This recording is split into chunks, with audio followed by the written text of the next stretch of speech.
Hello students, welcome to GNV Competitive Coaching YouTube channel. So ఈ channel లో మనము TET DSC అలాగే CTET mathematics అలాగే ఇంగ్లీష్ ఫిజికల్ సైన్స్ కి సంబంధించిన content methodology previous year questions ని సాల్వ్ చేస్తుంటాము. దానికి సంబంధించిన వీడియోస్ అప్లోడ్ చేస్తుంటాను. సో ఈ వీడియోలో ఆంధ్రప్రదేశ్ టెట్ మ్యాథమెటిక్స్ లో 2024లో జరిగినటువంటి పరీక్షలోని ఒక క్వశ్చన్ పేపర్ తీసుకుని ఆ క్వశ్చన్ పేపర్ లో మ్యాథమెటిక్స్ కి సంబంధించిన 30 బిట్స్ అంటే 24 కంటెంట్ బిట్స్ 6 మెథడాలజీ బిట్స్ ని సాల్వ్ చేయడం జరిగింది. ఆల్రెడీ ఒక ప్రీవియస్ ఇయర్ పేపర్ ని మన ఛానల్లో అప్లోడ్ చేశాము. సో ఆ వీడియో యొక్క లింక్ ని నేను డిస్క్రిప్షన్ బాక్స్ లో పోస్ట్ చేస్తాను. అలాగే మ్యాథమెటిక్స్ కంటెంట్ కి సంబంధించిన వీడియోస్ అలాగే ఇంగ్లీష్ కి సంబంధించినటువంటి వీడియోస్ కూడా నా ఛానల్లో ఉన్నాయి. మీరు కావాలంటే ఛానల్ పేజ్ లోకి వెళ్ళి ఆ వీడియోస్ ని యాక్సెస్ చేయొచ్చు, లేదా మ్యాథ్స్ కి సంబంధించిన వీడియోలన్నీ కూడా కింద ఈ వీడియో డిస్క్రిప్షన్ బాక్స్ లో ఇస్తాను. సో ఈ వీడియోలో మనము ఈ 30 క్వశ్చన్స్ ఏవైతే ఉన్నాయో వీటిని ఫాస్ట్ గా షార్ట్ ట్రిక్స్ తోటి ఏ విధంగా సాల్వ్ చేయాలి అనేది మనం ఇక్కడ నేర్చుకుందాము. సో మనము లేట్ చేయకుండా వీడియోలోకి వెళ్తే క్వశ్చన్ నెంబర్ 1 చూడండి. Some of the place values of 6 in the number 67426. Number ఇచ్చాడు 67426. సంఖ్యలో 6 యొక్క స్థాన విలువల మొత్తము అడిగాడు. 6 యొక్క స్థాన విలువల మొత్తము. సో ఇక్కడ మనము ఈ లెఫ్ట్ నుంచి ఇక్కడ నుంచి మనము వేసుకుంటాం కదా. ఇది ఒకట్ల స్థానము, ఇది పదుల స్థానము, టెన్స్ ప్లేస్, ఇది హండ్రెడ్స్ ప్లేస్, ఇది థౌజండ్స్ ప్లేస్, ఇది 10,000s ప్లేస్. సో మనల్ని అడిగింది ఏంటంటే స్థాన విలువ, ప్లేస్ వాల్యూ. ప్లేస్ వాల్యూ అనేది డిపెండింగ్ ఆన్ ద ప్లేస్ ఆధారపడి ఉంటుందమ్మా. ఇక్కడ 2 ఆర్లు ఉన్నాయి. ఒక ఆర్ ఏమో యూనిట్ ప్లేస్ లో ఉంది, ఇంకొక ఆర్ ఏమో 10,000 ప్లేస్ లో ఉంది. కాబట్టి ఈ 6 వాల్యూ ఎంత అవుతుంది? 60,000 అవుతుంది. ఇక్కడ ఉన్నటువంటి 6 వాల్యూ ఎంత అవుతుంది? 6 అవుతుందమ్మా. ఏం లేదు, మనం ఏం చేయాలంటే ఆ ప్లేస్ తోటి మల్టిప్లై చేయాలి. 6 × 10,000 60,000 అవుతుంది. 6 × 1 6 అవుతుంది. మనల్ని ఇక్కడ కలపమని ఇచ్చాడు. కొన్ని లెక్కల్లో అయితే తీసేయమంటాడు. తీసేయమంటే మైనస్ చేస్తాము, కలపమన్నాడు కాబట్టి ప్లస్ చేస్తున్నాము. సో 60006 కాబట్టి 60006 ఏదైతే ఉందో అది మనకి కరెక్ట్ ఆన్సర్ అవుతుంది. ఇక్కడ మనకి 60,000 60,005 ఇచ్చాడు. సో ఇక్కడ 60,006 ఆప్షన్ 3 ఏదైతే ఉందో మనకి అది కరెక్ట్ ఆన్సర్ అవుతుందమ్మా. సో మనకి ప్లేస్ వాల్యూ ఇచ్చినప్పుడు ఏ రకంగా మనం కనుక్కుంటామంటే ఆ నెంబర్ యొక్క ప్లేస్ ఏదైతే ఉందో ఆ ప్లేస్ తోటి మనం ఆ నెంబర్ ని మల్టిప్లై చేస్తే మనకు కావాల్సినటువంటి ప్లేస్ వాల్యూ, స్థాన విలువ అనేది వస్తుంది. కొన్ని లెక్కలో మనకి ఏమంటాడంటే ప్లేస్ వాల్యూ ఫేస్ వాల్యూని కూడా అడుగుతాడు. ముఖ విలువ అని ఉంటుంది. ముఖ విలువ అంటే మారదు, ఆ వాల్యూ మారదు. ప్లేస్ వాల్యూ అంటే ప్లేస్ ని బట్టి ఆ వాల్యూ అనేది మారిపోతుంది. నెక్స్ట్ ప్రాబ్లం చూద్దాము. 92 ప్రాబ్లం. సో ఎల్సిఎం ఆఫ్ 2 × 2 × 3 ఇదొక నెంబరు, అలాగే 2 × 3 × 3 ఇది ఒక నెంబరు. ఈ 2 నెంబర్ల యొక్క ఎల్సిఎం ఎంత అని అడుగుతున్నాడు. కనిష్ట సామాన్య గుణకము ఎంత అని. సో ఎల్సిఎం ఫైండ్ అవుట్ చేయడంలో మనకి 2-3 పద్ధతులు ఉన్నాయని అనుకున్నాం మనము. సో ప్రైమ్ ఫ్యాక్టరైజేషన్ మెథడ్ ఉంది. సో ఇది ప్రైమ్ నెంబర్స్ గా సెపరేట్ చేశాడు. సో ప్రైమ్ ఫ్యాక్టరైజేషన్ మెథడ్ లో మనము క్యాన్సిల్ చేసుకోవాలి, కామన్ ఫ్యాక్టర్స్ ని క్యాన్సిల్ చేయాలి. కాకపోతే క్యాన్సిలేషన్ అనేది ఒక నెంబర్ లోనే చేయాలి. ఇప్పుడు ఈ రెండిట్లో కామన్ ఫ్యాక్టర్స్ ఉన్నాయా? సో 2 అనేది ఒక కామన్ ఫ్యాక్టర్, రెండిట్లో 2 ఉంది. కానీ రెండిట్లో క్యాన్సిల్ చేయకూడదు, ఓన్లీ ఒక్క నెంబర్ లోనే 2 క్యాన్సిల్ చేయాలి. అంటే ఇక్కడ క్యాన్సిల్ చేద్దాం. అలాగే రెండిట్లో 3 కామన్ ఉందా? సో కాబట్టి ఓన్లీ ఒక్క దాంట్లోనే 3 క్యాన్సిల్ చేయాలి. సో మిగిలినవి ఏమున్నాయి? వాటిని మల్టిప్లై చేయాలి. So LCM is equal to 2 × ఇక్కడ 2 మిగిలిపోయింది, ఇక్కడ 2 × 3 × 3 2 × 2 4 3 × 3 9 4 × 9 36. సో ఈ రెండు నెంబర్ల యొక్క ఎల్సిఎం ఎంత అవుతుందంటే 36 అవుతుంది. 36 ఎక్కడ ఉంది? Option 1. So option 1 is the correct answer. అలా కాదు, మనకి ఈ పద్ధతి తెలీదు, మనకి మల్టిప్లికేషన్ మెథడే తెలుస్తుంది, డివిజన్ మెథడే తెలుస్తుంది అని అనుకుంటే 2 × 2 4, 4 × 3 12, అంటే ఫస్ట్ నెంబర్ 12 అయింది. 2 3 * 6, 6 3 * 18, సెకండ్ నెంబర్ 18 అయిందమ్మా. సో నాకు డివిజన్ మెథడ్ లోనే నేను చేస్తాను, నాకు ఆ పద్ధతే వచ్చు అంటే అప్పుడు మనం ఏం చేస్తాము? ఎల్సిఎం ఫైండ్ అవుట్ చేస్తాం. 2 6 టైమ్స్ పోతుంది, ఇక్కడ 9 టైమ్స్ పోతుంది, ఇక్కడ 3 టేబుల్ పోతుంది. 3 2 * 6, 3 3 * 9. అప్పుడు కూడా ఏమైంది? 2 × 3 6, 6 × 2 12, 12 × 3 36. ఎల్సిఎం ఎంత అవుతుంది? మిగిలిన వాటిని మల్టిప్లై చేయడమే కదా. 2 × 3 × 2 × 3, అప్పుడు కూడా మనకి 36 వస్తుంది. కాబట్టి డివిజన్ మెథడ్ లో చేసిన, ప్రైమ్ ఫ్యాక్టరైజేషన్ మెథడ్ లో చేసిన ఒకటే. కాకపోతే ప్రైమ్ ఫ్యాక్టరైజేషన్ మెథడ్ లో మనం ఎల్సిఎం ఫైండ్ అవుట్ చేసేటప్పుడు ఒక్క నెంబర్ లోనే క్యాన్సిల్ చేయాలి, ఒక్క నెంబర్ లోనే కామన్ ఫ్యాక్టర్ ని క్యాన్సిల్ చేయాలి. అది మనం గుర్తుపెట్టుకుంటే ఈజీ కరెక్ట్ గా వచ్చేస్తుంది. లేదు ఆ మెథడ్ మనకి అర్థం కాలేదు అనుకుంటే డివిజన్ మెథడ్, ఇది మనందరికీ తెలిసిందే ఎల్సిఎం. సో ఈ పద్ధతిలో అయినా ఈ ప్రాబ్లం మనము సాల్వ్ చేయొచ్చు. ఎలా చేసినా మనకి ఒకటే ఆన్సర్ వస్తుంది, కరెక్ట్ ఆన్సర్. నెక్స్ట్ ప్రాబ్లం చూస్తే, which is the identity for the addition of rational numbers. So ఇక్కడ రేషనల్ నెంబర్స్ అకరణీయ సంఖ్యల సంకలన తత్సమాంసము దేనిని అంటారు అంటున్నాడు. Addition identity, addition identity. So addition identity మనకి కొన్ని ధర్మాలు ఉన్నాయి. క్లోజర్ ప్రాపర్టీ అంటే సంవృత ధర్మము, అసోసియేటివ్ ప్రాపర్టీ సహచర ధర్మము, ఎడిటివ్ ఐడెంటిటీ, ఎడిటివ్ ఇన్వర్స్, అలాగే కాముటేటివ్. కాబట్టి సంకలన తత్సమాంసము, సంకలన విలోమము అని అంటాం ఎడిటివ్ ఇన్వర్స్ ని. కానీ ఇక్కడ అడిగింది మనల్ని additive identity for rational numbers. So rational numbers కి సాధారణంగా ఎడిటివ్ ఐడెంటిటీ అంటే ఏమవుతుంది? ఒక సంఖ్య, for example consider a is a rational number. A is a rational number. So a అనేది ఒక రేషనల్ నెంబర్ అయితే ఆ సంఖ్యకు ఏ సంఖ్యని కలిపితే, ఏకి మనం ఏ నెంబర్ ని కలిపితే తిరిగి మళ్ళీ మనకు ఏ వస్తుంది. లేదా ఒక సంఖ్యకు ఏ వాల్యూని కలిపితే మళ్ళీ మనకి అదే వాల్యూ వస్తుందో, ఏ వాల్యూ అనేది వస్తుందో ఆ నెంబర్ ని మనం ఎడిటివ్ ఐడెంటిటీ అంటాం. సాధారణంగా ఒక సంఖ్యకి ఏం కలిపితే మళ్ళీ అదే సంఖ్య వస్తుంది? 0 కలిపినప్పుడు మాత్రమే ఇది సాధ్యమవుతుంది. కాబట్టి ఎడిటివ్ ఐడెంటిటీ అంటే ఏ ప్లస్ 0 ఏ అవుతుంది, లేదా 0 ప్లస్ ఏ అవుతుంది. కాబట్టి ఎడిటివ్ ఐడెంటిటీ ఇక్కడ ఏమవుతుందమ్మా? 0. సంకలన తత్సమాంసము ఎప్పుడు కూడా 0 అవుతుంది. అది రేషనల్ నెంబర్స్ కి అంతే, రియల్ నెంబర్స్ కి అంతే, అలాగే ఇంటీజర్స్ కి కూడా అంతే. సో ఇంటీజర్స్ కి పనిచేస్తుంది, రేషనల్ నెంబర్స్ కి పనిచేస్తుంది, రియల్ నెంబర్స్ కూడా, వీటన్నిటికి కూడా ఎడిటివ్ ఐడెంటిటీ ఉంటుంది, 0 ఉంటుంది. కాబట్టి option 1 0 is the correct answer. Next ఈ ప్రాబ్లం చూడండి, √100 × √25. ఇది వెరీ సింపుల్ ప్రాబ్లం. మనకి ఇచ్చింది √100, √25 ఇచ్చాడు. √100 అంటే మనందరికి తెలుసు 10, √25 అంటే తెలుసు మనకి 5, 10 × 5 ఎంత? 50. So option 3 is the correct answer. ఇది ప్రాబ్లం ఇలా సాల్వ్ చేయాల్సిన పని లేదు, డైరెక్ట్ గా చూసి మనం ఆన్సర్ పెట్టచ్చు. Next, A motor bike travels 220 kilometers with 5 liters of petrol. 5 లీటర్ల పెట్రోల్ తోటి ఒక మోటార్ బైక్ 220 కిలోమీటర్లు ప్రయాణించింది అంటున్నాడు. Then the distance it covers with 3.5 liters of petrol. అయితే 3.5 లీటర్ల పెట్రోల్ తోటి ఎంత దూరం ప్రయాణిస్తుంది అన్నాడమ్మ. 5 లీటర్లతో 220 కిలోమీటర్లు, 3.5 లీటర్ల పెట్రోల్ తోటి ఎంత దూరం ప్రయాణిస్తుంది అని అడుగుతున్నాడు. ఇక్కడ వెరీ సింపుల్, ఇది 220 మనల్ని అడిగింది ఏంటి? కిలోమీటర్స్ అడిగాడు. కాబట్టి 5 liters ఆఫ్ పెట్రోల్ తోటి 220 kilometers ట్రావెల్ చేస్తే 3.5 liters ఆఫ్ పెట్రోల్ తోటి ఎన్ని కిలోమీటర్స్ ట్రావెల్ చేస్తుంది? సో ఈ క్వశ్చన్ మార్క్ మనం ఫైండ్ అవుట్ చేయాలంటే డైరెక్ట్ గా మనము క్రాస్ మల్టిప్లికేషన్ చేస్తే సరిపోతుంది.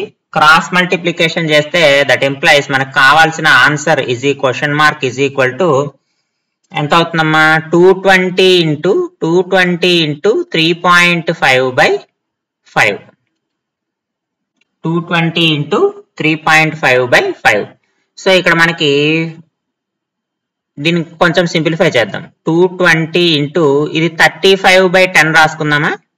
35/10 రాసుకుని 5 రాసుకుందాం. ఈ 10 0 క్యాన్సిల్ అయిపోతుంది. 5 ఇందులో 7 సార్లు పోతుంది.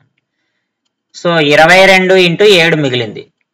సో 20 ఇంటూ 7 140, 140 14 అవుతుంది. 140 14 ఎంత అవుతుంది? 154 కిలోమీటర్లు అవుతుంది. కాబట్టి 3.5 లీటర్ల పెట్రోల్ తోటి ఆ బైక్ ఎంత దూరం ప్రయాణించగలదంటే 154 కిలోమీటర్లు ప్రయాణించగలదు. ఇచ్చిన ఆప్షన్స్ లో ఇది 66, 154 ఆప్షన్ 2 అమ్మా. So option 2 is the correct answer. ఇది 100 వచ్చింది, ఇది 220 వచ్చింది, రెండు తప్పు అవుతాయి. So 154 is the correct answer.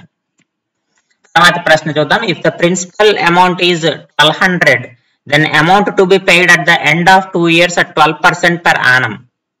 So మనకి ప్రిన్సిపల్ అమౌంట్ ఇచ్చాడు 1200, అంటే అసలు ఇచ్చాడమ్మా. అసలు 1200 రూపాయలు, సంవత్సరానికి 12% వడ్డీ, అంటే R is equal to 12% అమ్మ.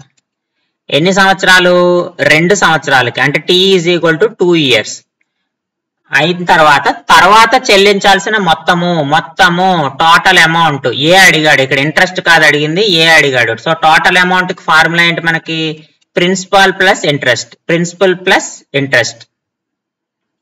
ఈ ప్రాబ్లం మనం సాల్వ్ చేయక్కర్లేదమ్మా, డైరెక్ట్ గా ఆన్సర్ చూసి పెట్టేయచ్చు. ఎందుకంటే ప్రిన్సిపల్ ప్లస్ ఇంట్రెస్ట్ అంటే 1200 కదా ప్రిన్సిపల్, అంటే ఏ వాల్యూ ఎంత అవుతుంది? 1200 ప్లస్ I, అంటే 1200 కంటే ఎక్కువ ఉంటుంది కదా, 1200 కంటే ఎక్కువ ఉంటుంది. సో ఇచ్చిన ఆప్షన్స్ ఒకసారి చూస్తే ఇది 288, 1200 కంటే తక్కువ, కాబట్టి ఇది కాదు. ఇది 1200. ప్రిన్సిపల్ అమౌంట్ ఇంట్రెస్ట్ 0 అవ్వదు కదా, కాబట్టి అది తప్పే. 488 ఇది 1200 కంటే తక్కువ. 1200 కంటే ఎక్కువ ఉన్నది ఒకే ఒక ఆప్షన్ 1488, కాబట్టి option 4 is the correct answer. ఈ ప్రాబ్లం మనం సాల్వ్ చేయాల్సిన పని లేదు, ఆప్షన్స్ చూసి మనం ఆన్సర్ పెట్టేయచ్చు. అయితే ఒకవేళ ఆప్షన్స్ ఈ రకంగా ఇవ్వకుండా అన్ని దగ్గరగా ఇస్తే అప్పుడు మనం ప్రాబ్లం సాల్వ్ చేయాలి కదా. సో ఇది సింపుల్ ఇంట్రెస్ట్ కాబట్టి మనకి ఫార్ములా ఇంట్రెస్ట్ కి I is equal to PTR/100. P అంటే 1200, T అంటే 2 years, R అంటే 12% డివైడెడ్ బై 100. 2 సున్నాలు క్యాన్సిల్ అయిపోతాయి. 12 12 jar 144, 144 into 2 అంటే 288. సో అడిగింది ప్రిన్సిపల్ అమౌంట్, టోటల్ అమౌంట్ కాబట్టి 1200 plus 288 that is equal to 1488 rupees. That is option 4 is the correct answer. So ఇలా అయినా మనం సాల్వ్ చేసి ఆన్సర్ ఫైండ్ అవుట్ చేయొచ్చు. నెక్స్ట్ ప్రాబ్లం చూడండి. The number of independent measurements required to construct a quadrilateral uniquely. ఒక చతుర్భుజ నిర్మాణానికి ఏకైకంగా అవసరముగు స్వతంత్ర కొలతల సంఖ్య అని అడుగుతున్నాడమ్మ. అంటే ఒక క్వాడ్రిలేటరల్ ని కన్స్ట్రక్ట్ చేయాలంటే మనకి ఎన్ని ఇండిపెండెంట్ మెజర్మెంట్స్ కావాలి. సో ఎన్ని ఇండిపెండెంట్ మెజర్మెంట్స్ కావాలంటే దానికి కరెక్ట్ ఆన్సర్ ఏంటంటే 5 ఇండిపెండెంట్ మెజర్మెంట్స్ కావాలమ్మా. అది 3 రకాలుగా మనకు కొలతలు కావాల్సి ఉంటుంది. ఎలా అంటే 4 సైడ్స్ కావాలి, అలాగే ఒక డయాగ్నల్ కావాలి, 1 డయాగ్నల్. క్వాడ్రిలేటరల్ ఇక్కడ కన్స్ట్రక్ట్ చేసేది మనం, కాబట్టి 4 sides 1 డయాగ్నల్ అన్న కావాలి. అంటే టోటల్ ఎన్ని ఇండిపెండెంట్ మెజర్మెంట్స్ అని 5 అయిన, ఇది 4 ఇది 1. లేదా 3 sides 2 డయాగ్నల్స్ కావాలి, 3 sides కావాలి, అలాగే 2 డయాగ్నల్స్ కావాలి. మొత్తం 5 కావాలి. 2 డయాగ్నల్స్ లెంగ్త్ కావాలి, 3 sides లెంగ్త్ కావాలి, ఆర్ 2 అడ్జసెంట్ సైడ్స్ 2 పక్క భుజాలు కావాలి, అండ్ 3 యాంగిల్స్ కావాలి, 3 కోణాలైనా తెలియాలి. అంటే ఒక క్వాడ్రిలేటరల్ ని మనం కన్స్ట్రక్ట్ చేయాలి అంటే మనకి 5 ఇండిపెండెంట్ మెజర్మెంట్స్ కావాలి. ఆ 5 ఇండిపెండెంట్ మెజర్మెంట్స్ కూడా 3 types లో ఏదైనా కావచ్చు.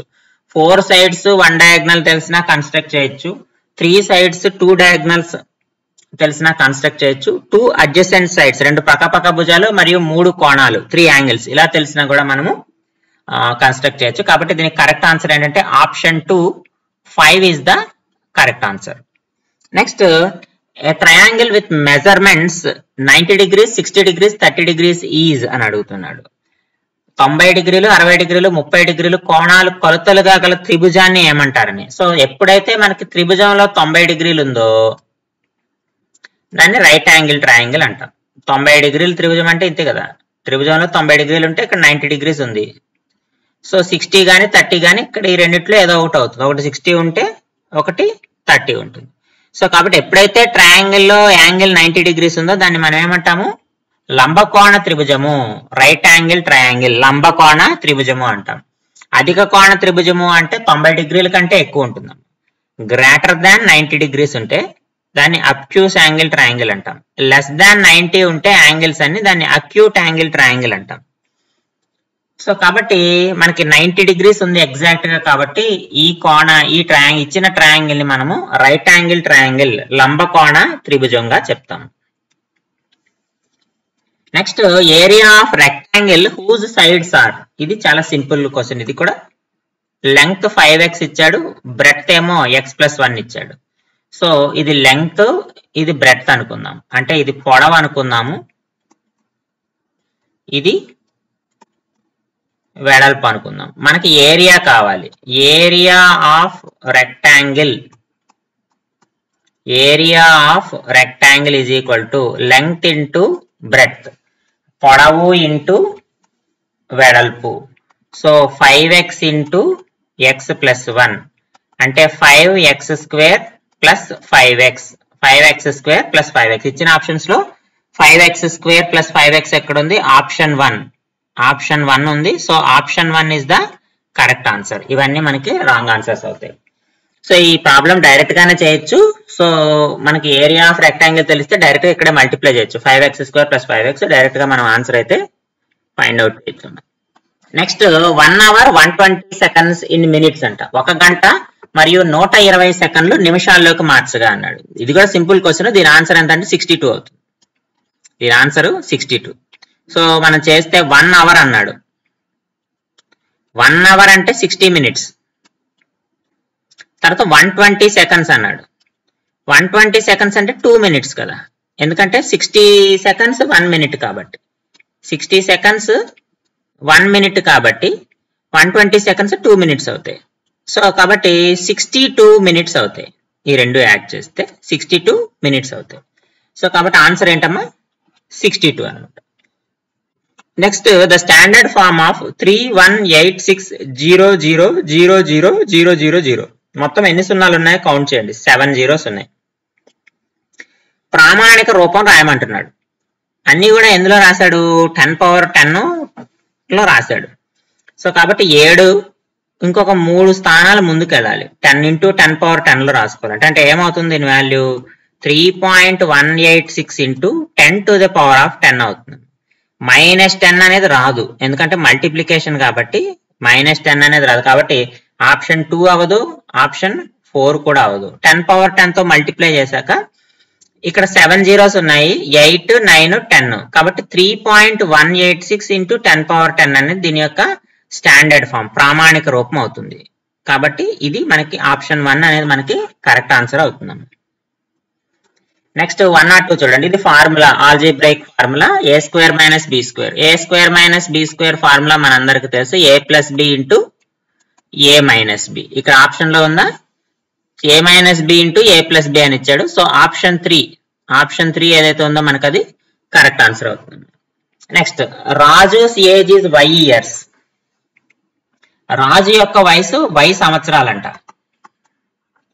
His son's age is half of Raju's age. అంటే రాజు సన్ ఏజ్ ఎంత, హాఫ్ ఆఫ్ రాజు ఏజ్, అంటే రాజు ఏజ్ లో సగం అంటాం. అతని కుమారుని వయసు రాజు వయసులో సగం అయితే అతని కుమారుని వయసు ఎంత, then his son age is y/2నే కదా. సో ఇచ్చిన ఆప్షన్స్ లో 2y ఇది కాదు, y/2 ఇక్కడ ఉంది, option 2. So option 2 is the correct answer. y+2 కాదు, y-2 కాదు. సో కాబట్టి రాజు సన్స్ ఏజ్ ఎంత అంటే y/2.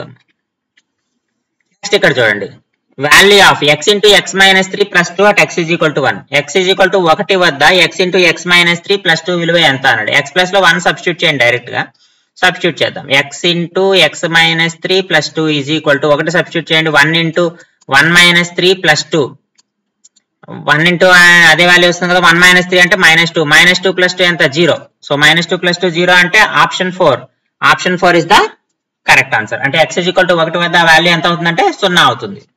నెక్స్ట్ ఇది చూడండి అమ్మా, 107/132 + 18/132. ఇది కూడా వెరీ సింపుల్ క్వశ్చన్, ఎందుకంటే డినామినేటర్ ఒకటే ఉంది 132, కామన్ చేయండి. 107 + 18 ఎంత అవుతుంది 125/132. 125/132 ఇచ్చిన ఆప్షన్స్ లో 125/132 ఎక్కడ ఉంది, ఆప్షన్ 2 లో ఉంది. So option 2 is the correct answer. Next ఇది చూడండి, each bag has 475 kilograms of sugar. ఒక సంచిలో 475 kgs ఆఫ్ షుగర్ ఉందాం పర్ బ్యాగ్. అటువంటి బ్యాగులు ఎన్ని ఉన్నాయంట, the quantity of sugar in 16 bags is అంటున్నాడు. 16 సంచుల్లో ఎంత అన్నాడు. ఒక్కొక్క సంచిలో 475 కిలోగ్రాముల చక్కెర ఉంటే 16 సంచుల్లో ఎంత. సింపుల్ గా దీన్ని ఇంటూ 16 తో మల్టిప్లై చేయండి. 6 5s 30, 6 7s 42 + 3 45, 6 4s 24, 24 + 4 28. Next 5 7 4. So 0 10 15 16 1 4 5 6 7 7600 kgs. 7600 kgs అమ్మ. కాబట్టి ఇచ్చిన ఆప్షన్స్ లో ఇది 500, ఇదేమో 20,000, ఇదేమో 9,000. 7600 ఎక్కడ ఉంది, option 3. So option 3 is the correct answer.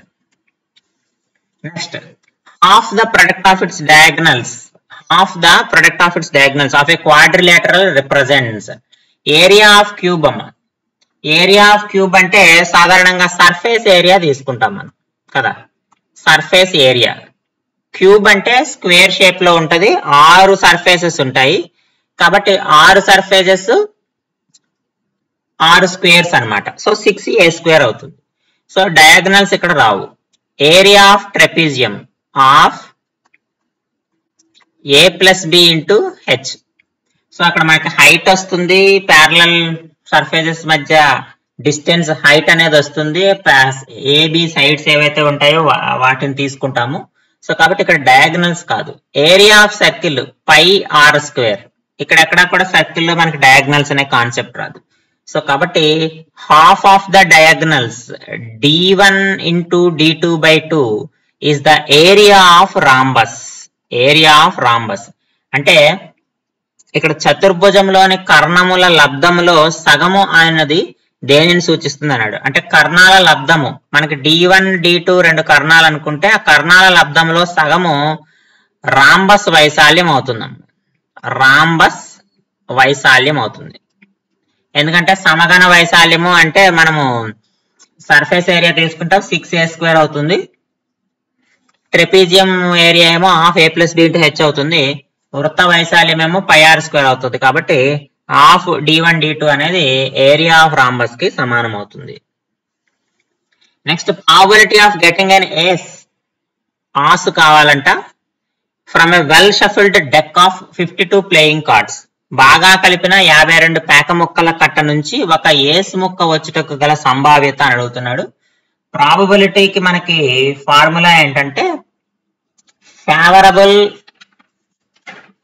మనకి number of favourable events by total number of possible events.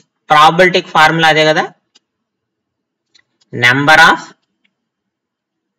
Favourable events divided by total number of possible events. So 52 పేక ముక్కల కట్ట నుంచి ఒక్క పేక ముక్క, అది కూడా ఏస్ అయ్యేది. ఏస్ అంటే ఏ అనే గుర్తుతో ఉన్నటువంటి మనకి రావాలి. సో ఇక్కడ మామూలుగా ఏస్ అనేవి ఎన్ని ఉంటాయి, మనకి 4 ఉంటాయి. 52 ప్యాక్ ఆఫ్ కార్డ్స్ లో ఆసులు ఎన్ని ఉంటాయంటే 4 ఉంటాయి. ఎందుకంటే మనకి 4 సింబల్స్ ఉంటాయి. హార్ట్ సింబల్ ఉంటుంది, డైమండ్ సింబల్ ఉంటుంది, క్లబ్స్ అంటాము, అలాగే స్పేడ్ అంటాం. సో ఈ ఆస్ అనేది అంటే ఏ సింబల్ ఉన్న దాంట్లో హార్ట్ ఉంటుంది, డైమండ్ ఉంటుంది, క్లబ్ ఉంటుంది, స్పేడ్ ఉంటుంది. కాబట్టి 4 కార్డ్స్ మనకి ఆస్ లో ఉంటాయి. సో 52 కార్డ్స్ లో ఈ 4 ఉంటాయి. సో కాబట్టి ఒక్కసారి నేను ప్రాబబిలిటీని కనుక ఫైండ్ అవుట్ చేస్తే 52 పేక ముక్కల్లో total number of possible events ఎన్ని అవుతాయి? 52 అవుతాయి. ఎందుకంటే మనము 52లోంచి ఒకటి తీసినప్పుడు ఆ 52లో ఏదో ఒకటి అయ్యే అవకాశం ఉంది కదా. అవి టోటల్ నెంబర్ ఆఫ్ ఈవెంట్స్. 52 కంటే తక్కువ కావు, 52 కంటే ఎక్కువ కావు. 52 ముక్కల్లో ఏదో ఒక ముక్క వస్తుంది. So total number of possible events అవి. కానీ నెంబర్ ఆఫ్ ఫేవరబుల్ ఈవెంట్స్ మనకి ఏం కావాలన్నాడు? ఏస్ కావాలన్నాడు. సో ఏస్ కావాలంటే ఎన్ని ఫేవరబుల్ ఈవెంట్స్? అది హార్ట్ ఏస్ అయినా కావచ్చు, డైమండ్ ఏస్ అయినా కావచ్చు, క్లబ్ ఏస్ అయినా కావచ్చు, స్పేడ్ ఏస్ అయినా కావచ్చు. కాబట్టి total number of favourable events ఎన్ని? 4 అవుతుంది. కాబట్టి ఇక్కడ ప్రాబబిలిటీ ఎంత? 1/13. So P is equal to 1/13 అమ్మా. 1/13 ఎక్కడ ఉంది? Option 3. So option 3 is the correct answer. Next problem చూస్తే, a cricketer scores the following runs in 8 innings, then the range of the data. So మనకు ఒక డేటా ఇచ్చాడు. ఒక cricket ఆటగాడు 8 innings లో క్రింది పరుగులు చేశాడు. ఆ దత్తాంశం యొక్క వ్యాప్తి ఎంత అంటున్నాడు. సో మనకు రేంజ్ కావాలి. రేంజ్ ఫార్ములా తెలిస్తే మనకు ఆన్సర్ చేయొచ్చు. వ్యాప్తి, రేంజ్ అంటే వ్యాప్తి. సో వ్యాప్తి కనుక్కోవాలి మనము. So range is equal to highest value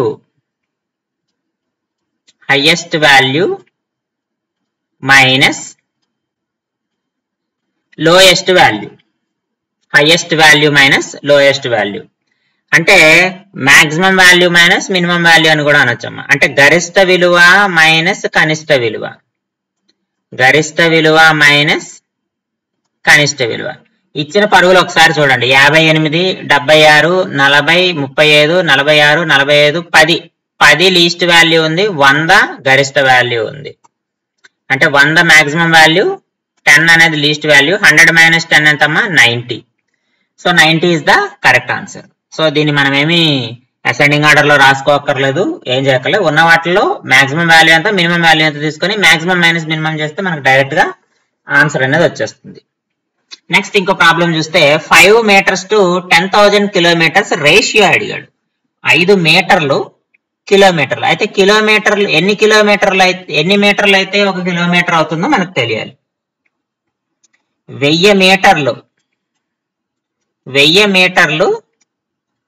kilometre. అంటే 1 కిలోమీటర్ అంటే 1000 మీటర్లు. సో మన రేషియో అడిగాడు కదా. 5 మీటర్లు ఈస్టు 10 కిలోమీటర్లు.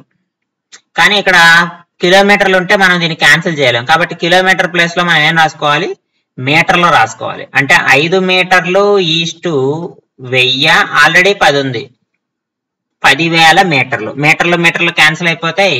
5 10,000 అంటే 2000 సార్లు పోతుంది.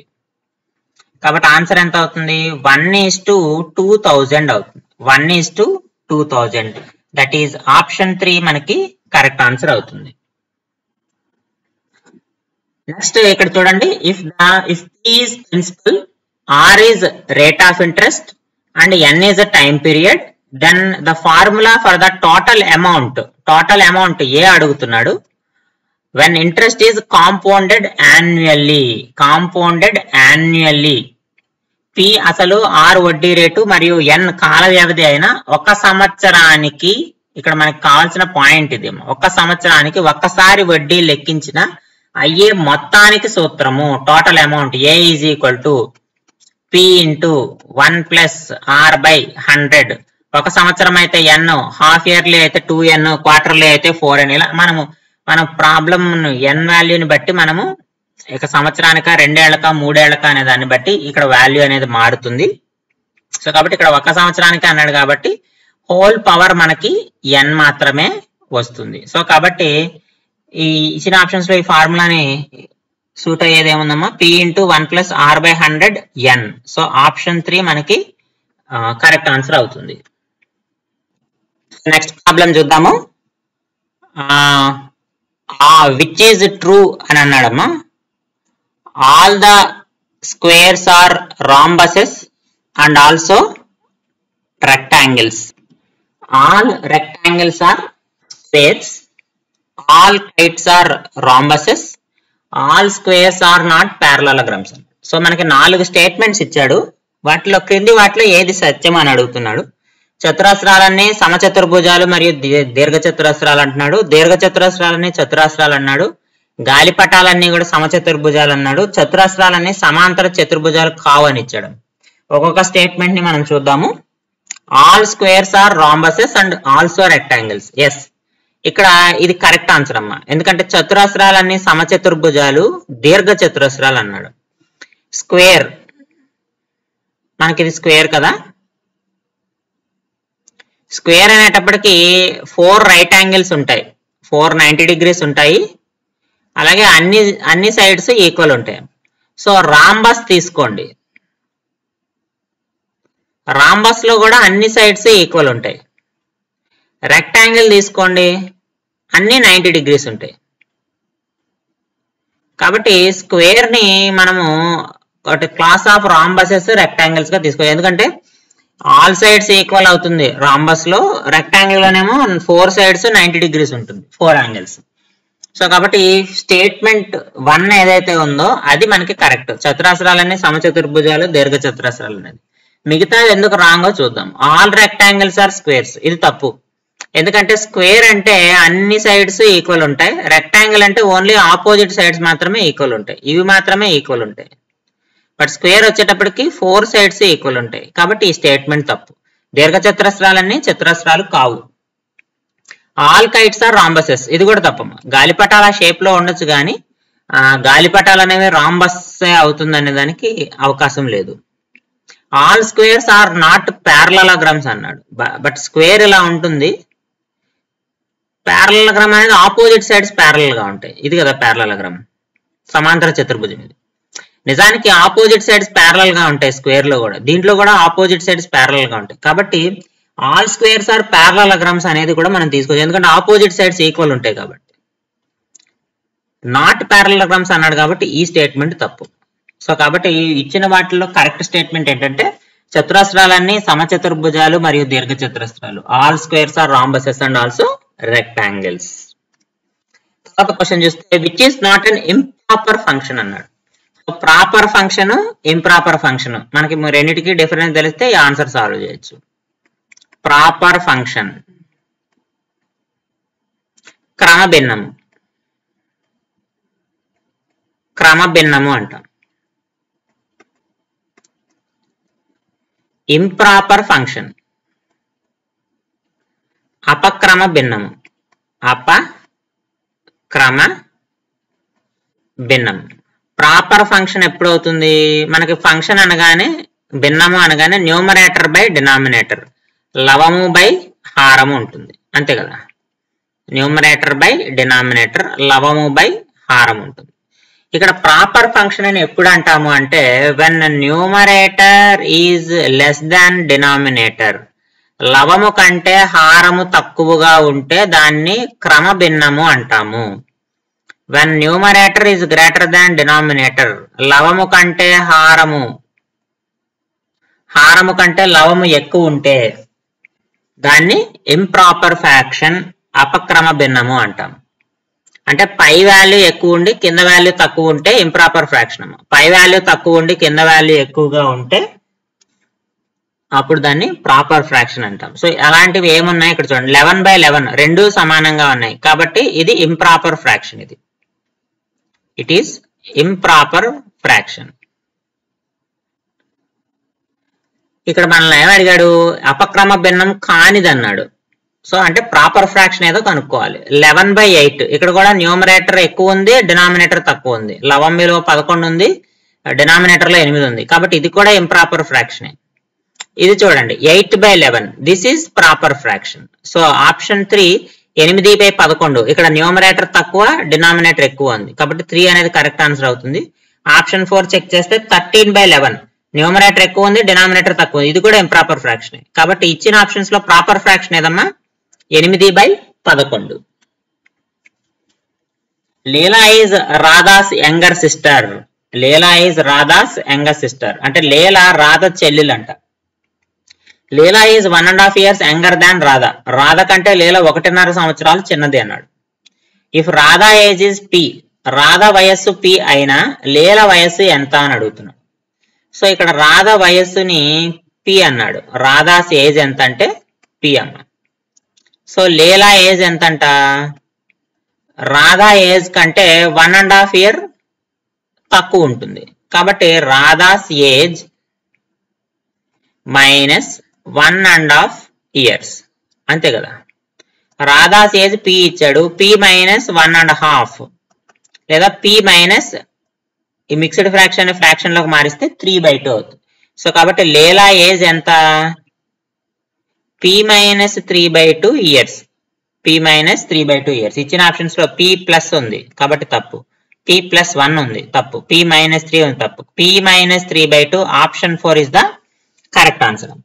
సో ఇక్కడ మనకి చూస్తే ఇవి 24 బిట్స్ మన కంటెంట్ కి సంబంధించినవి. ఇవి 115 నుంచి వచ్చేవన్నీ కూడా మెథడాలజీ, మ్యాథ్స్ లో మెథడాలజీ రిలేటెడ్ బిట్స్ అమ్మా. సో ఈ కంటెంట్ కనుక మీకు నచ్చినట్టయితే లైక్ చేసి షేర్ చేయండి, సబ్స్క్రైబ్ చేయండి. అలాగే టెట్ ఎగ్జామ్ ఎవరైనా ప్రిపేర్ అవుతున్నటువంటి మీ ఫ్రెండ్స్ కానీ ఫ్యామిలీ మెంబర్స్ కానీ ఉంటే వాళ్ళకి ఈ వీడియోని షేర్ చేయండి. సో మరిన్ని అప్డేట్స్ కోసం జిఎన్వి కాంపిటేటివ్ కోచింగ్ ఛానల్ని సబ్స్క్రైబ్ చేయండి. ఇప్పుడు నుంచి వచ్చేటువంటి బిట్స్ 1-15 నుంచి వచ్చేటువంటి బిట్స్ అన్ని కూడా మెథడాలజీ బిట్స్ అవుతాయి. సో వాటిని ఎలా సాల్వ్ చేయాలో చూద్దాం. మ్యాథ్స్ మెథడాలజీ అనమాట. The book written by ancient mathematician మహావీరాచార్యులు, ప్రాచీన గణిత శాస్త్రవేత్త మహావీరాచార్యులు రచించినటువంటి గ్రంథం ఏది అంటున్నాడు. ఇచ్చాడు 4 ఆప్షన్స్: లీలావతి గణితము, గణిత వాహిని, గణిత చంద్రిక, గణిత సారా సంగ్రహం. ఇవి మనకి ఇచ్చినటువంటి ఆప్షన్స్. దీనికి కరెక్ట్ ఆన్సర్ ఏంటంటే 9వ శతాబ్దంలో రచించాడు ఆయన. గణిత సారా సంగ్రహం మహావీరాచార్యులు రచించినటువంటిది. గ్రంథము పేరు గణిత సారా సంగ్రహం. ఇక్కడ లీలావతి గణితం అని ఇచ్చాడమ్మా. లీలావతి గణితాన్ని రచించింది ఎవరు అంటే భాస్కరాచార్య 2. భాస్కరాచార్య 2 లీలావతి గణితాన్ని రచించాడు. అయితే ఇవి రెండు, గణిత వాహిని, గణిత చంద్రిక అనేవి they are journals of mathematics. Latest గా వచ్చినవి. అవి యాన్షియంట్ గ్రంథాలు అయితే కాదు, అంటే ప్రాచీన గ్రంథాలు అయితే కాదు. They are both are journals of mathematics. కాబట్టి గణిత సారా సంగ్రహాన్ని రచించింది మహావీరాచార్యులు, లీలావతి గణితాన్ని రచించింది భాస్కరాచార్య 2. తర్వాత ప్రశ్న చూస్తే the value developed in student by doing puzzles, sudoku, riddles and magic squares. Puzzles, sudoku, చిక్కు ప్రశ్నలు మరియు మాయా చదరాలు మొదలగు అంశాలు చేయటం ద్వారా విద్యార్థులలో పెంపొందేటువంటి విలువ ఏమిటి అని అడుగుతున్నాడు. సో ఇక్కడ మనకి 4 వాల్యూస్ ఇచ్చాడు. డిసిప్లినరీ వాల్యూ క్రమశిక్షణ విలువ, యూటిలిటేరియన్ వాల్యూ ప్రయోజన విలువ, కల్చరల్ వాల్యూ సాంస్కృతిక విలువ, ఎంటర్టైన్మెంట్ వాల్యూ వినోదపు విలువ. అంటే పజిల్స్ సాల్వ్ చేయడం ద్వారా స్టూడెంట్ కి వచ్చేటువంటి విలువ ఏమిటి అని అడుగుతున్నాడు. దీనికి కరెక్ట్ ఆన్సర్ ఏంటంటే డిసిప్లినరీ వాల్యూ, క్రమశిక్షణ విలువ వస్తున్నాం. ఎందుకంటే పజిల్స్ సాల్వ్ చేయడం వల్ల మనకి స్కిల్ అనేది డెవలప్ అవుతుంది. అంటే రీజనింగ్, లాజికల్ స్కిల్స్ ఇవి డెవలప్ అవుతాయి. రీజనింగ్, లాజికల్ స్కిల్స్ ఇవన్నీ డెవలప్ అవుతాయి. సో ఇవి దేని కిందకు వస్తాయంటే డిసిప్లినరీ వాల్యూస్ కిందకు వస్తాయి, క్రమశిక్షణ విలువ కిందకు వస్తాయి. ప్రయోజన విలువ యూటిలిటేరియన్ పేరులోనే ఉంది. సో ఇక్కడ వచ్చేటువంటిది ఏంటి అంటే మనకి there is a direct practice use in everyday life. Direct utilitarian value అంటే direct practice use in everyday life. అంటే మన దైనందిన కార్యక్రమాల్లో మనము ఆ వాల్యూని ఉపయోగిస్తాం, అంటే ఆ ప్రక్రియని మనం ఉపయోగిస్తాం. ఫర్ ఎగ్జాంపుల్ ఎడిషన్ కానీ, సబ్ట్రాక్షన్ కానీ, ఇలాంటివి మ్యాథమెటిక్స్ లో, లేదా మల్టిప్లికేషన్ కానీ ఇవి మనము డైరెక్ట్ గా యూజ్ చేస్తాం, మన డైలీ లైఫ్ లో మనం ఉపయోగిస్తాం. సో అలాంటి వాటిని యూటిలిటేరియన్ వాల్యూస్, ప్రయోజన విలువ అంటాం. కల్చరల్ వాల్యూ అంటే ఇట్ డిపెండ్స్ ఆన్ స్టూడెంట్స్, అంటే స్టూడెంట్ యొక్క కాగ్నిటివ్ స్కిల్ మీద డిపెండ్ అవుతుంది. అయితే కల్చరల్ వాల్యూ ఎప్పుడు వస్తుందంటే based on act of engaging act of engaging, సాంస్కృతిక విలువ ఎప్పుడు వస్తుందంటే స్టూడెంట్ వాటిని పాటించాలి. The value developed by student doing this. So ఒక కల్చరల్ వాల్యూ, ఒక సాంస్కృతిక విలువ ఏదో ఉంది ఫర్ ఎగ్జాంపుల్, దాన్ని స్టూడెంట్ పాటించినప్పుడు అతడు దాని గురించి తెలుసుకుంటాడు అన్నమాట. సో యాక్ట్ ఆఫ్ ఎంగేజింగ్ అనేది కల్చరల్ వాల్యూస్కి వస్తుంది. ఎంటర్టైన్మెంట్ వాల్యూ మీన్స్, ఇక్కడ ఈ ఎంటర్టైన్మెంట్ అని ఎందుకన్నామంటే ఇక్కడ మనకి మెంటల్ డిసిప్లిన్ కానీ స్కిల్ డెవలప్మెంట్ కానీ రావాలి. దీంట్లో మెంటల్ డిసిప్లిన్ లేదా స్కిల్ డెవలప్మెంట్ ఇవి రెండు మనకి వినోదపు విలువలో ఉండాలి. అంతేగాని నాట్ అమ్యూజ్మెంట్ అంటే కేవలం వినోదానికి మాత్రమే కాదు, దాని ద్వారా మెంటల్ డిసిప్లిన్ స్కిల్ డెవలప్మెంట్ ఇవి కూడా మనం చేర్చుకోవాలి. కాబట్టి ఈ పజిల్స్ కానీ సుడోకు కానీ లేదా రిడిల్స్ చిక్కు ప్రశ్నలు, మ్యాజిక్ స్క్వేర్స్ ఇలాంటివి చేయడం వల్ల రీజనింగ్, లాజికల్ స్కిల్స్ అనేవి ఇంక్రీజ్ అవుతాయి. కాబట్టి మెంటల్ ఎబిలిటీ ఇంక్రీజ్ అవుతుంది. కాబట్టి దాన్ని డిసిప్లినరీ వాల్యూ, క్రమశిక్షణ విలువ అని అంటాం. Next, a teacher uses role play method to teach mathematics in his class. గణితాన్ని బోధించడానికి ఒక ఉపాధ్యాయుడు తన తరగతిలో రోల్ ప్లే పద్ధతిని ఉపయోగించాడు. అయితే అతని లక్ష్యం, రోల్ ప్లే అనేది ఇంచుమించు ఒక డ్రామా లాగా ఉంటుంది.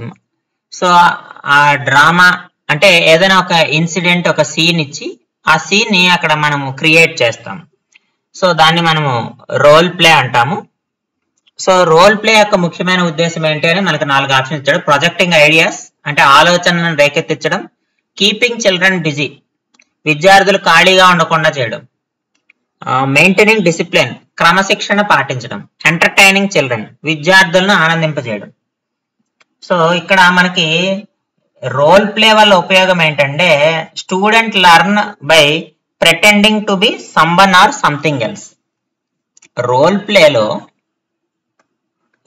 ప్లేలో మనకి స్టూడెంట్ ఏం చేస్తాడు, స్టూడెంట్ లెర్న్ బై ప్రిటెండింగ్ అంటే యాక్టింగ్. ప్రిటెండ్ అంటే యాక్ట్ అని అర్థం. Pretending or acting to be someone or something. So ఇక్కడ రోల్ ప్లేలో ఫర్ ఎగ్జాంపుల్ మనం ప్రైమ్ నెంబర్స్, స్టూడెంట్స్ అందరినీ ప్రైమ్ నెంబర్స్ లాగా నించోబెట్టచ్చు, అదొక పద్ధతి ఉంది. లేకపోతే ఒక షాప్ కీపరు, ఒక కస్టమరు, సో వాళ్ళ మధ్య జరిగేటువంటి డిస్కషన్ లో మ్యాథ్స్ కి సంబంధించినటువంటి లెక్కలు ఏవైనా వాళ్ళతో చెప్పించడం. సో ఈ రకంగా ఒక స్టూడెంట్ ని షాప్ కీపర్ గా, ఇంకో స్టూడెంట్ ని కస్టమర్ గా ఉంచి ఇలా రోల్ ప్లేస్ మనం డిజైన్ చేయొచ్చు. దీనివల్ల ఏం చేస్తాడంటే స్టూడెంట్ ఆ క్యారెక్టర్స్ లో యాక్ట్ చేయడం వల్ల, యాక్ట్ చేస్తూ సో ఆ మ్యాథ్స్ కి సంబంధించినటువంటి ఫార్ములాస్ కానీ వాటిని ఈజీగా గుర్తుపెట్టుకోవడానికి అవకాశం ఉంటుంది. ఏదైనా కానీ role play is used for the purpose of student learning. So కాబట్టి దీనికి కరెక్ట్ ఆన్సర్ ఏంటంటే ప్రొజెక్టింగ్ ఐడియాస్. స్టూడెంట్ లో కొత్త ఆలోచనలను రేకెత్తించడానికి ఈ రోల్ ప్లే అనేది ఉపయోగపడుతుంది. అంతేగాని వాళ్ళని ఖాళీగా ఉంచకుండా చేయడమో లేదా క్రమశిక్షణ కోసమో లేదా వాళ్ళని ఆనందింపజేయడానికో కాదు. సో కాబట్టి దీనికి కరెక్ట్ ఆన్సర్ ఏంటంటే ప్రొజెక్టింగ్ ఐడియాస్. నెక్స్ట్ 119 బిట్ చూడండి. A tool helps the teacher in the classroom to teach the abstract concepts of mathematics. గణితంలోని అమూర్త భావనలను అవగాహన పరచడానికి తరగతి గదిలో ఉపాధ్యాయునికి సహాయకారిగా ఉపకరించే సాధనం అడుగుతున్నాడు. ప్లే మెటీరియల్స్, సాధారణంగా క్రీడా వస్తువులు అనేవి మనకి ఇందులోకి రావు మ్యాథమెటిక్స్ లో. నెక్స్ట్ స్టడీ మెటీరియల్ అనేది ఒక మనం ప్రొవైడ్ చేస్తాం టీచర్ స్టూడెంట్ కి. సో స్టడీ మెటీరియల్ అనేది ఒక టీచింగ్ ఎయిడ్ కిందకి రాదు. మనము క్లాస్ లో చెప్పింది ఏదైతే ఉంటామో దానికోసం అని చెప్పి స్టూడెంట్ కి అది మనం ఇస్తాం.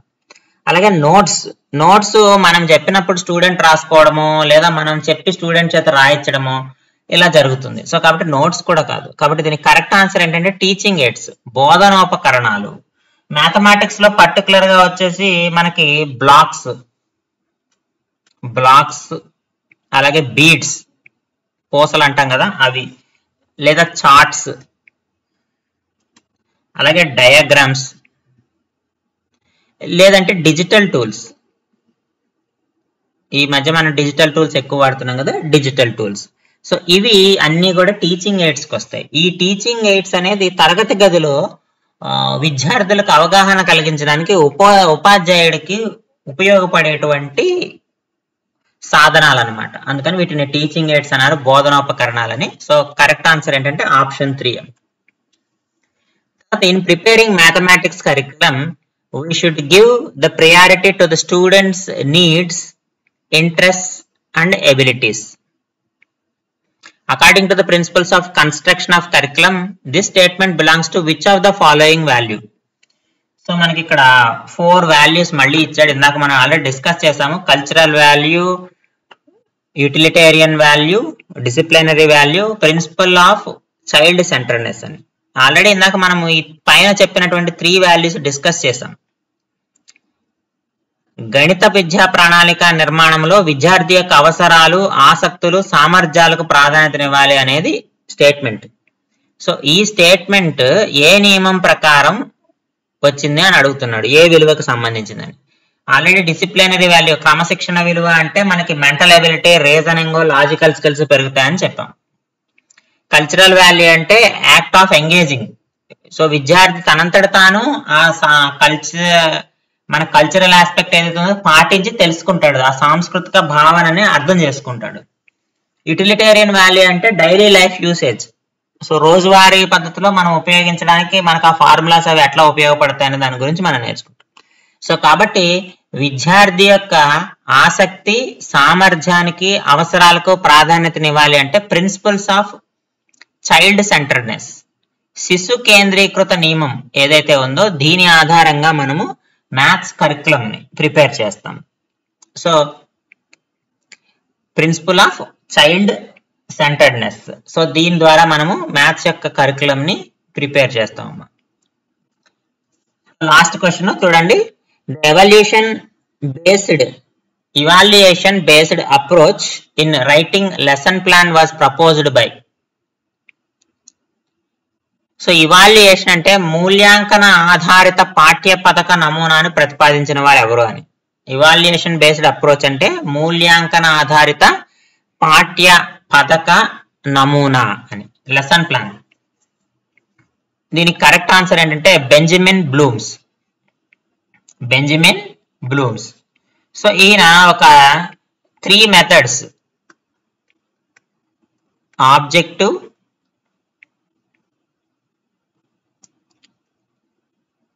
Learning experience, evaluation. So Bloom's చెప్పిన దాంట్లో ఈ 3 అప్రోచెస్ ఉంటాయమ్మా లెసన్ ప్లాన్ లో. ఆబ్జెక్టివ్ ఉంటుంది, లర్నింగ్ ఎక్స్ప్లెనేషన్ ఉంటుంది, తర్వాత ఇవాల్యుయేషన్ ఉంటుంది. ఈ 3 ఉంటాయి. సో కాబట్టి కరెక్ట్ ఆన్సర్ ఏంటంటే బెంజమిన్ బ్లూమ్స్. ఇక్కడ మనకి మిగతా వాళ్ళ పేర్లు ఇచ్చారు, కొటారి, తర్వాత హెర్బార్ట్. హెర్బార్ట్ అంటే John Herbert.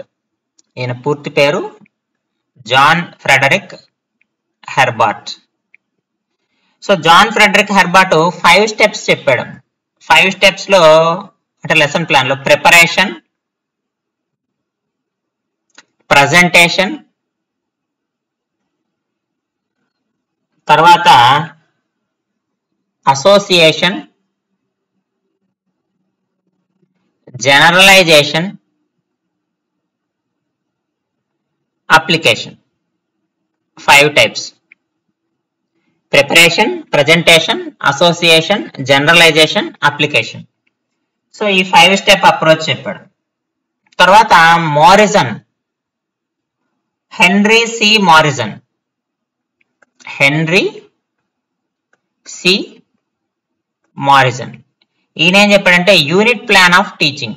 Unit plan of teaching. For example మనకు అది లాంగ్ యూనిట్ అయ్యి ఎక్కువ టాపిక్స్ ఉంటే సో ఆ యూనిట్ ని ఎలా ప్లాన్ చేసి మనము చేయాలి. ఇందులో కూడా 5 స్టెప్స్ చెప్పాడు. Exploration, presentation, assimilation, organization, recitation. ఆ యూనిట్ ని ఎలా ప్లాన్ చేసుకోవాలి మనం టీచ్ చేయడానికి అనేది హెన్రీ సి మోరిజన్ ఎక్స్ప్లెయిన్ చేశాడు యూనిట్ ప్లాన్ ఆఫ్ టీచింగ్ గురించి. కొటారి అంటే ఈయన ఎడ్యుకేషనలిస్ట్, సైంటిస్ట్. కొటారి కమిషన్ మనకి 1960 4 నుంచి 66 వరకు ఉంది. సో ఆ కొటారి కమిషన్ చైర్మన్ ఈయన. సో కాబట్టి ఈయన ఈ ఎవల్యూషన్ బేస్డ్ అప్రోచ్ గురించి అయితే ఏం చెప్పలేదు. సో కాబట్టి ఎవల్యూషన్ బేస్డ్ అప్రోచ్ అంటే మూల్యాంకన ఆధారిత పాఠ్యపద్ధతి నమూనాని చెప్పింది ఎవరు అంటే బెంజమిన్ బ్లూమ్స్ అమ్మ. మనకి మిగతా సైంటిస్టుల గురించి కూడా అడుగుతాడు వేరే పేపర్స్ లో. కాబట్టి హెన్రీ సి మారిసన్ అంటే యూనిట్ ప్లాన్ ఆఫ్ టీచింగ్ గురించి ఎక్స్ప్లెయిన్ చేశాడు. జాన్ హెర్బర్ట్ ఏమిటంటే ఈ 5 స్టెప్ అప్రోచ్. బెంజమిన్ బ్లూమ్స్ ఏమో 3 step approach, objective, learning, explanation, evaluation. Herbart ఏంటంటే John Herbart 5 step preparation, presentation, association, generalisation, application. ఇక్కడ ఎవాల్యుయేషన్ లేదు చూడండి, ఎవాల్యుయేషన్ లేదు. సో బ్లూమ్స్ టాక్సానమీలో మనకి ఎవాల్యుయేషన్ అనేది ఉంటుంది, అంటే మూల్యాంకనం అనేది ఉంటుంది. అంటే వితౌట్ ఎవాల్యుయేషన్ అంటే టెస్టే కదా, వాడు ఎంతవరకు నేర్చుకున్నాడు ఒక స్టూడెంట్ అనేది తెలుసుకోవడమే కదా. సో వితౌట్ ఇవాల్యుయేషన్ మనము వాడి లెర్నింగ్ లెవెల్స్ మనము ఫైండ్ అవుట్ చేయలేము అనమాట. సో అందుకని ఎవాల్యుయేషన్ అప్రోచ్ ని ఆయన బెంజమిన్ బ్లూమ్స్ ఇంట్రడ్యూస్ చేశాడు. ఇది ఏపీ టెట్ మ్యాథమెటిక్స్ లో 2024లో జరిగిన టెట్ ప్రశ్నపత్రంలోని 30 ప్రశ్నలు, 24 కంటెంట్ కి సంబంధించినవి, అలాగే 6 మెథడాలజీకి సంబంధించినవి మనం పూర్తిగా సాల్వ్ చేయడం జరిగింది. మరిన్ని వీడియోల కోసము అలాగే మ్యాథమెటిక్స్ ఇంగ్లీష్ కంటెంట్ కోసము జిఎన్వి కాంపిటేటివ్ కోచింగ్ ఛానల్ ని సబ్స్క్రైబ్ చేయండి. నా కంటెంట్ కనుక మీకు నచ్చినట్లయితే లైక్ చేసి షేర్ చేయండి. అలాగే టెట్ ఎగ్జామ్ ప్రిపేర్ అవుతున్నటువంటి మీ ఫ్రెండ్స్ అండ్ ఫ్యామిలీ మెంబర్స్ కి ఈ వీడియోని షేర్ చేయండి. Thank you for watching.